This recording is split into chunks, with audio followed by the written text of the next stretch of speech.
اور جن خوش نصیبوں نے 27 جنگوں میں اللہ کے حبیب کے شانہ بشانہ کھڑے ہو کر اپنی جانیں بھی نچھاور کی، جہاد بھی کیے، کیا ان کا مقام ہم کیسے سمجھیں گے؟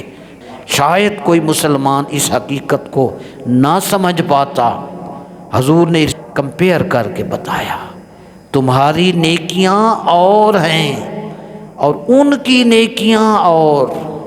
حضور نے ارشاد فرمایا، فَلَوْ أَنَّ أَحَدَكُمْ أَنفَقَ مِثْلَ أُحُدٍ ذَهَبًا مَا بَلَغَ مُدَّ أَحَدِهِمْ وَلَا نَصِيفَهُ، یہ متفق علیہ ہے۔ اگر تم میں سے کوئی مسلمان احد پہاڑ کے برابر سونا اللہ کی راہ میں صدقہ اور خیرات کرے تو میرے صحابہ کی مٹھی بھر جو وہ خیرات کریں گے میرے صحابہ کے ان مٹھی بھر جو خیرات کرنے کے برابر نہ ہوگا۔